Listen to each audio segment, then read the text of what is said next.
Hi guys, welcome back to another video explaining a new state, and in today's video we're going to explain why it might be worth your consideration to study in Idaho. Now I have to start by saying that I understand many of you when you think and you say and you consider, well Aaron, I don't want to go to such a cold state, such a northern state, because it's just not what I'm looking for. I do want to be more in the south. I want to be in warmer temperatures. I want to be by the coast like California or Florida. I understand where you're coming from. I very much understand those concepts. But if you just give me just a small slither of understanding and patience, I'm going to be able to explain to you that Idaho is a very diverse state and it has many things to offer. Not just cold winters and a lot of snow. So if you bear with me for a few minutes, let me explain why Idaho might be on your list when you're considering universities in your future. Now to do that, allow me to break Idaho into 4 different sections. It's very easy for you to see, geographically speaking, what I mean and what I try to express on these different sections of the state, because each section is going to be very unique, very special, and it might carry specialty or something unique with that university or community college that you might want to highlight for your own understanding. Now, the first section of the state, I want to generally kind of break it down into the south. Anything below Snake River, right? And on the one hand, on the western side of that, we have the desert land, right? There's a very vast desert. There aren't that many big cities. There aren't that many sites to see or places to visit. No universities or colleges. So that's why I wanted to put that in that first group. And on the eastern side, you do have the agricultural side of Idaho that is well known for. In fact, 1 in every 3 French fries you eat in the U.S. is coming from Idaho. It is the potato state. This is where the potatoes are typically grown. But you don't only have potatoes, you also have the Austrian pea, you have mint, you have different fruits and vegetables that you grow year-round. So agriculture has been and is a very important part of the economy of Idaho. That is still true. Now it is being more diversified. Again, we'll look at that in a minute. But this section in the south is more or less where you're going to find those large farmlands. That is the industry of the area. Now, the third interesting thing to mention is that the only major city where you're going to find a university is called Pocatello. And in Pocatello, you have Idaho State University. It is one of the fewer universities in the United States that offer a technical program, undergraduate programs, as well as master's and PhD programs. Not that many universities offer the technical side of things. Idaho State does.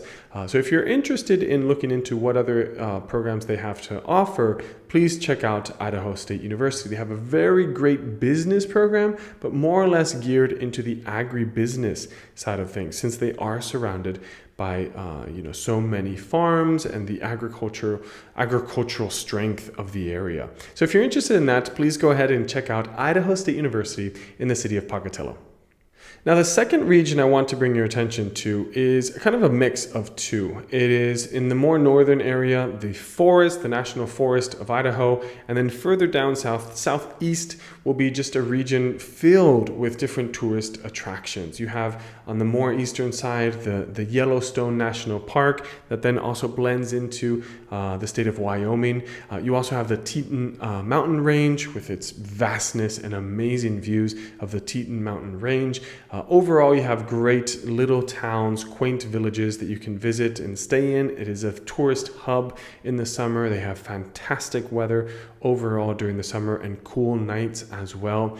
Forest fires, even though there are plenty of wooded areas, are not a danger in Idaho, opposed to perhaps California or other forested areas or states. So it's just a beautiful blend of nature and these quaint villages that just makes it so attractive, plus the rivers and the lakes.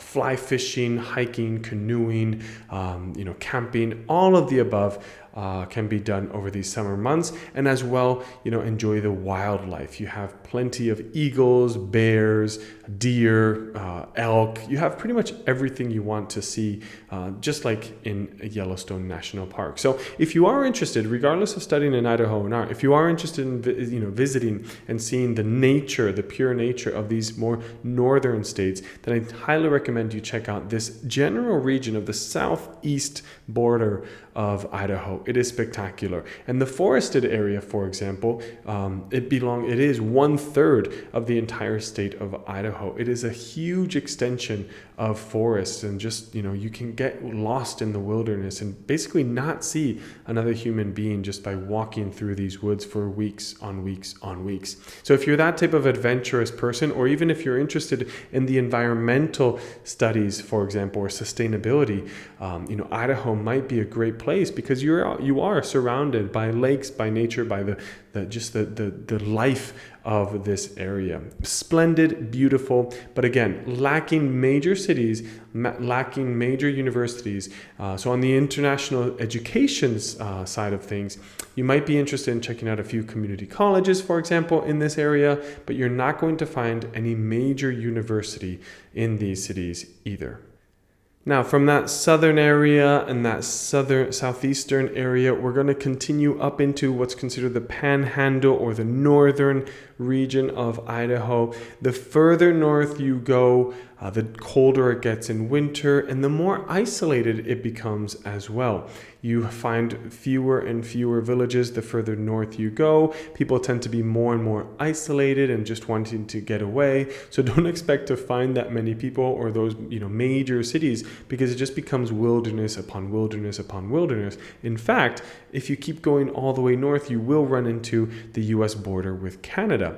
So that just gives you a glimpse on what the north can offer. But if you stay on the southern part of that northern region that I'm explaining, that Panhandle of Idaho, you're going to find two interesting destinations. The first one is touristy in nature. It's called Stand Point. It's on Lake Pend Oreille, and it comes about very interestingly enough. It comes about by a lot of executives from California or people that are retiring from other states that just find their way to this town, Stand Point, and they start buying up land. They go there to retire, or it is their second home, their vacation home, and they start creating this very beautiful blend of culture, art, almost a hippie vibe, if you will. And little by little, it's created its own little unique scene. Now, it's not big by any means. You don't have huge amenities. There aren't that many things to do. It's just surrounded by the lake. You get great outdoor experience, and the people and the culture there is just amazing. You have, the artistic side of things, that liberal way of thinking. If you want to go and explore this as a tourist destination, I highly recommend it. And it has had that economic boom in a way because of all these families and retirees that just end up finding their way there. Now, along those lines, another major city or bigger city that you can find is called Moscow. Now, Moscow is on the western side of Idaho. It actually borders Washington. That's a very interesting fact. We'll talk about that in a minute. But in Moscow, you're going to find the University of Idaho. It is the second largest university of the state. It has become a college town. Moscow is the college town of the university. And you have great entertainment there. If you are interested in a great education as well, they have phenomenal programs. They have the School of Business there. They have a School of Law as well, the only School of Law in Idaho. So you have a great combination of wonderful programs, great reputation when it comes to the university as well. In the sports arena, you also have some great football teams, for example. Overall, you have a wonderful place, and you're still surrounded by nature.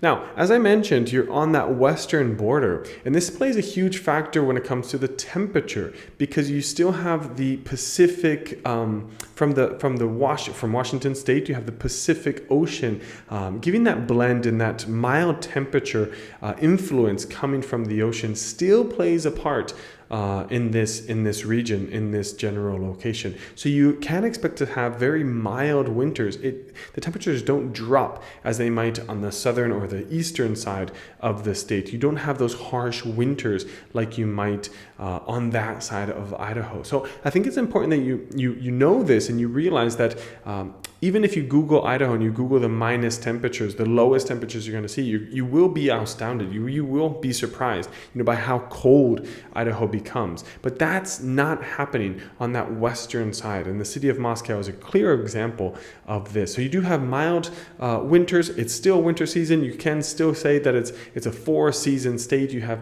all seasons year round, and you will expect to see snow as well and cold temperatures for sure. But it's not as harsh and as cold as perhaps other regions. So I think that's a very interesting fact to kind of pull out and bring to light, because it can play an important factor when you consider this state or not.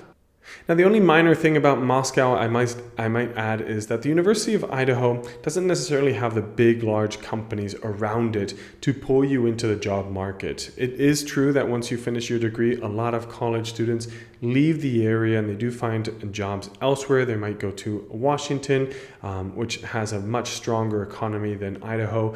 They might go to neighboring states or just far away from Idaho to find their career and begin it in a different state, in a different location. So I think that is also very important to mention. It doesn't have that strength of the job market upon finishing, upon completion of your major. But the only thing that I would add to that, which is a very negative point, is that you're paying a much lower cost of attendance throughout your years to get your degree. If just by comparison you look over to the state border into Washington, in Washington state you will pay much higher fees for your education than in the state of Idaho. The state of Idaho is 41% cheaper than the national average in the United States. So you can use this to your advantage to get a cheap, quality education and then move over to the border in Washington to find employment. And this is in fact what many students do year round, year after year. Now the last region will be considered, the southwest part of Idaho. I've left it for the last because it is the most complete region of Idaho. And I think this is the gem of Idaho that is attracting a lot of people right now to the city of, for example, Boise or this entire region.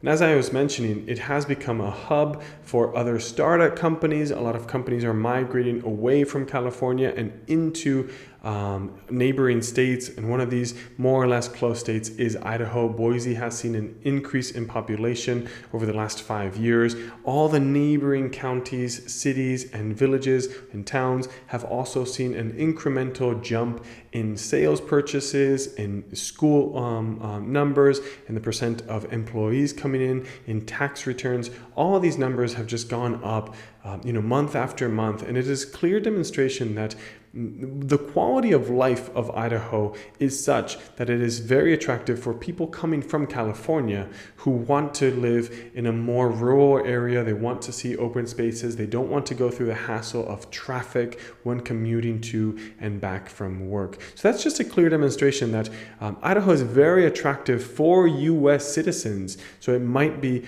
on your list of opportunities as well. To go a little bit deeper when it comes to Boise State University, the largest school in the area and the largest school of Idaho, you can expect to find pretty much anything from a major college, a major university. You have Division I sports, so you're never going to be bored with football, baseball, basketball as well. Year round, doesn't matter when you're on campus, you're going to have something to watch, something to enjoy. You also have, since you're in a city location, an urban setting, you have all the city amenities. You have theaters, you have cinemas, you have great restaurants to go out to eat at, you have concerts, concert halls. You pretty much have everything on the tip of a finger. And then you can still go just miles outside and enjoy the beauty of nature. You can enjoy Snake River, you can enjoy Salmon River, which is further north. If you're into fly fishing, lake fishing, canoeing, all of these sports can be practiced outdoors in the summer, fall, and spring seasons. It's a beautiful place to be and live. Now, when it comes to the winter, you also have a lot of things to do during this winter season. You have Christmas markets. You also have all the ski resorts that are scattered across the state. You have plenty of them to choose from. The quality of the snow is very, very good. The ski resorts are very well renowned and it has another tourist push during those winter seasons, and the ski resorts just fill up. So if you are into winter sports and you also want to have great summers and great springs and great falls, then Idaho is a great place to be. Boise and the area of Boise, again, is just a great blend of everything you expect to find in a great place to live. Now, with this increase of population, specifically from California, many Idaho residents were fearful that they were going to play a negative factor when it came to the way of life in Idaho. Idaho is very well known for their welcomeness, their openness. They are not afraid of leaving their cars unlocked, their doors open to their homes, because it is a very safe state. And they were afraid that if they had this influx of Californians, for example, that way of life would be jeopardized. But something interesting is happening right now. A lot of people coming from California actually envy that way of life. They're coming from a very different style that is, full of contamination when it comes to the natural environment, full of wildfires. They see the destruction that humans are creating in the state of California, traffic, the pollution as well. So they're actually trying to do as little damage as possible and adapt as quickly as possible to the culture of Idaho. And I think that's important for you to keep in mind as well. As an international student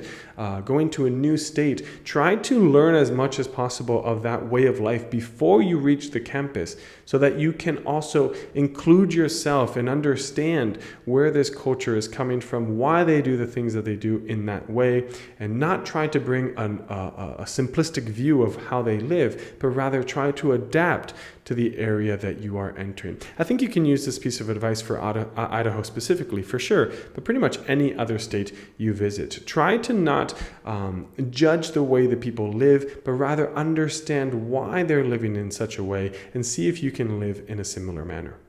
A final idea with Boise State University is also that they understand all these companies that are coming into this general location, and they are trying to adapt their curriculum to the new needs of these future employees. So they are trying to add new technical programs, business-related programs, even a blend of business and technology, such as data analytics or data science. So they are adapting their curriculum to the needs of these companies, so that in the future, all of the undergraduates that complete, or the graduated students, can find their way into the job market in this area.